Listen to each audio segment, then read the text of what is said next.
Halo semuanya, perkenalkan nama saya Randi Gunaputra.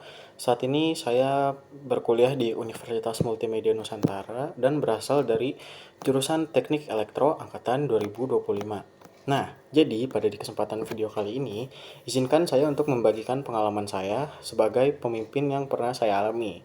Sebenarnya tuh saya pernah menjadi pemimpin sebagai ketua kelas pada saat SD. Namun karena sudah terlalu lama, mari kita ambil yang saat SMA saja. Jadi pada saat SMA dulu, saya pernah menjadi pemimpin untuk tugas akhir pada kelas 10 dan kelas 12. Mari kita mulai dari yang kelas 10 dulu. Nah, pada kelas 10 dulu, jadi di sekolah saya itu ada sistem tugas yang bernama IDPBL, yang seperti kita membuat proyek untuk penilaian akhir apakah kita naik kelas atau tidak. Nah, pada kesempatan di kelas 10 tersebut, saya diberikan kesempatan untuk menjadi pemimpin sebagai ketua kelompok, dan saya memimpin 5 anggota kelompok saya lainnya. Pada saat kelas 10, saya membuat apa namanya?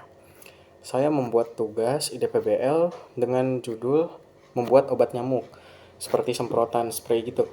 Nah, jadi berdasarkan pengalaman tersebut, saya tuh merasa pada saat kelas 10 saya memang masih sangat kurang pengalaman sebagai pemimpin.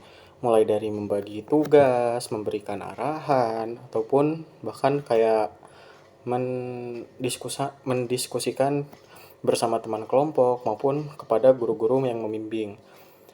Namun meskipun begitu, untungnya pada saat kelas 10, saya berhasil menyelesaikan tugas akhir tersebut dengan baik bersama dengan teman-teman saya. Nah, jadi lanjut saja ke saat yang kelas 12. Pada saat kelas 12, saya juga diberikan kesempatan sekali lagi untuk menjadi ketua IDPBL. Namun, hanya saja kali ini anggota kelompoknya berbeda. Sejujurnya, saya memang bingung kenapa saya bisa dipilih 2 kali. Saya sempat bertanya kepada guru saya, kenapa saya bisa dipilih 2 kali, padahal saya pernah menjabat sebagai ketua pada saat kelas 10.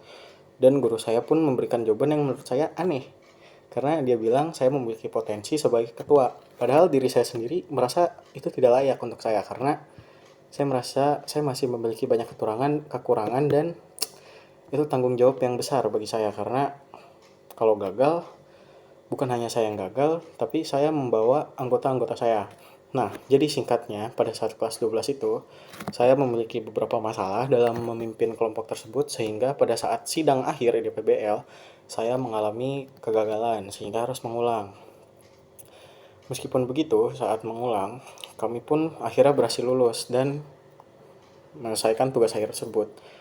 Jadi kesimpulannya, dari 2 kali kepemimpinan ketua itu yang saya jalani pada saat SMA, saya merasa memang saya masih memiliki banyak kekurangan, apalagi dalam membagi tugas. Karena saya tipe orang yang kalau anggota saya tidak mau kerjakan, pada akhirnya saya akan mengerjakannya sendiri. Dan oleh karena itu, saya merasa saya kurang cocok menjadi sebagai seorang pemimpin. Namun, jika dipikirkan secara kembali, memang terdapat beberapa kelebihan pada diri saya yang dapat menjadi seorang pemimpin. Karena meskipun saya suka membagi tugas atau segala macamnya, pada ujungnya saya selalu mengatakan kepada anggota tim saya untuk mendiskusikannya bersama. Meskipun kadang saya tidak diskusi, cuma saya selalu membantu dan selalu menanyakan, seperti saya sudah membagi tugas bagian A, kamu ya bagian B yang si itu. Nah, kalau ada yang nggak ngerti, tanyain aja di kelompok, di grup.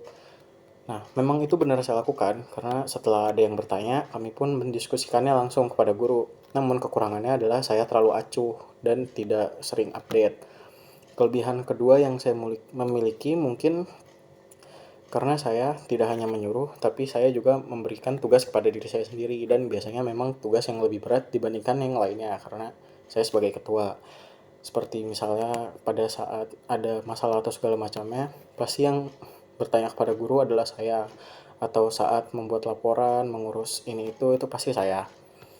Jadi ya kesimpulannya, meskipun saya memiliki banyak kekurangan, namun masih ada kelebihan yang saya miliki, dan saya merasa memang ini bisa dikembangkan lebih lanjut agar saya dapat menjadi pemimpin yang lebih baik lagi. Terutama di saat kuliah di UMN ini yang saya diajarkan banyak sekali hal tentang kepemimpinan. Semoga kedepannya saya dapat melatih skill kepemimpinan saya agar saya dapat menjadi lebih baik lagi ke depannya. Sekian presentasi video dari saya tentang pengalaman saya sebagai pemimpin. Terima kasih.